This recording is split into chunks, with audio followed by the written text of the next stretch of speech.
What's good, fellow noobs? Back at it again with the rants and analogies. These videos are very fun to make, and if I could use my voice, they'd probably look very good. Check this the fuck out. I have new expressions. I can be confused. And then shrugging, and then pointing somewhere. It's great. And who do you think rendered them? Me, of course. Anyways, enough with the shit. Let's get into the actual video. Periastron stars RPG. In a world filled with garbage, such as Roblox, gems stand out in the pile of trash bags.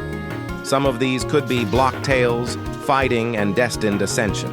Periastron stars is not a gem, more so just a precious stone.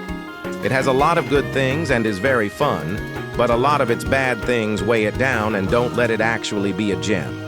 Look, the reason I'm making this video is because when I roasted Blox fruits in that rant a few years ago, I played Periastron stars after, and noticing its grind, I felt guilty. It was like I was judging myself. I can't call Blox fruits shitty if I play the same thing without also calling it shitty. Alright.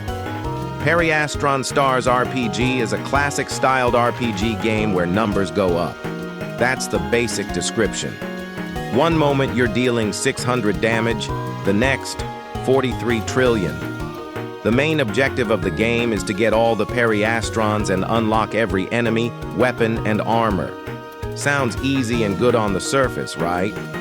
Well, what I didn't tell you is that the game is one big slot machine with a sword-fighting facade. That's right, you want the, Among Us colored red and blue limited-time Periastron? Well, just kill this enemy with 20 quadrillion health as much as you can because he has a 1 in 400 chance to drop it. That's not exaggerated, by the way.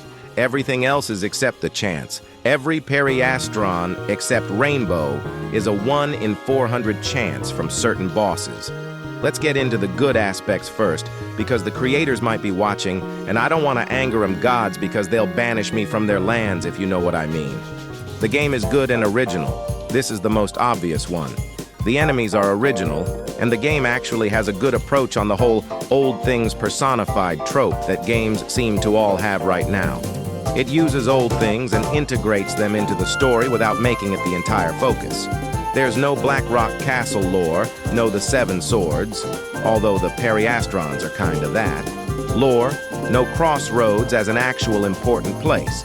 It's original and creative, and there's very few things that aren't. The progress feels fast and satisfying. The game progresses really fast, and it's truly felt. Every time you level up, there's a bunch of orbs around you, and you get access to new things. This makes the gameplay loop feel rewarding, although it quickly falls off in the late game, as we'll see later. The game has some humor. I didn't know what else to add here because only two good things would be too few. So there's this. Some parts of the game stop being serious and are really funny. Like, for example, there's an enemy that used to be called God, but due to backlash, he got changed to Cool Enemy I Made. Hey, Pericles, you heard of God? God? You mean Cool Enemy I Made? What the fuck?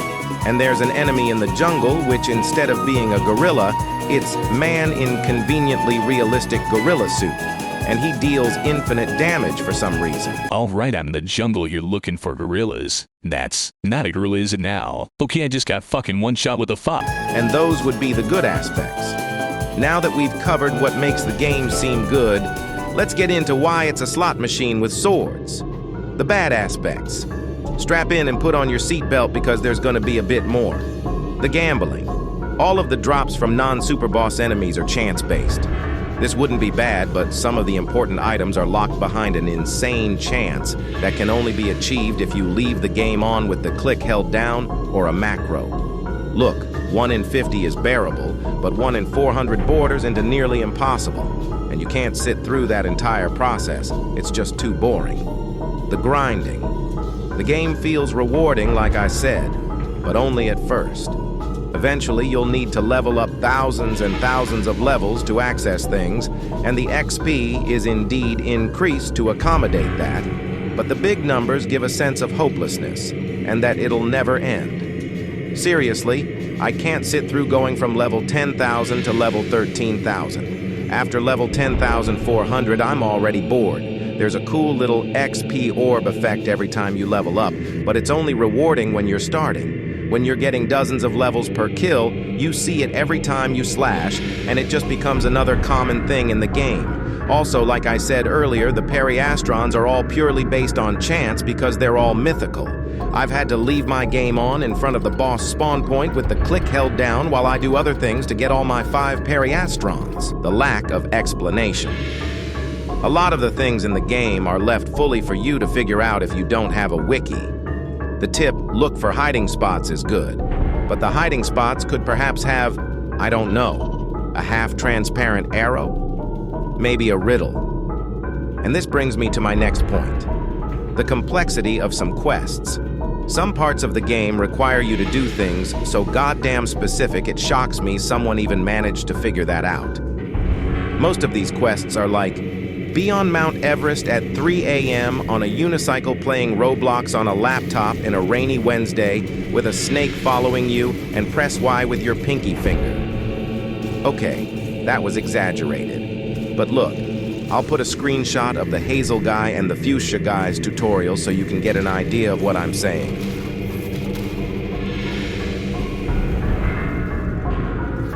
The lack of weapon variety.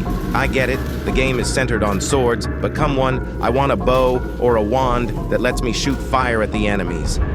I don't want to stay close to them the entire time and risk my life, especially when some can just one-shot me unfairly and make me have to re-drink my potions. Bonus, please explain more mechanics. Seriously, as a level 10,000 player with 5 Periastrons, I still have zero idea how the hell lunging works. When I first saw it, I was in the mountain, so I thought it was the wind or something, but apparently it's the lunging. What? I'm serious, I need an explanation. So yeah, there you have it, the title wasn't lying. Periastron Stars RPG could be really, really good if it fixed these. Speaking of fixes, the fixes. Skill-based. Make it so the Periastrons are skill-based instead of chance-based. Like, for example, a hard boss fight. This would make the game feel way more fair, and the Periastrons wouldn't seem like an impossible item if you have bad luck. If doing this would mean adding more movement options and whatnot, then by all means go for it. I want more content, especially if it makes the game better. Just add more weapons LMAO. What it says, maybe add bows. Though I would understand if this can't be done, you can keep the game sword only and have that be the only focus. Just know some people still want a few more combat options. Honorable mentions, add clues, add more ways to get XP, and add like a pop-up when you get your first lunging sword. And that's about it, noobs. That's Periastron Stars RPG, the good, the bad, and the fixes.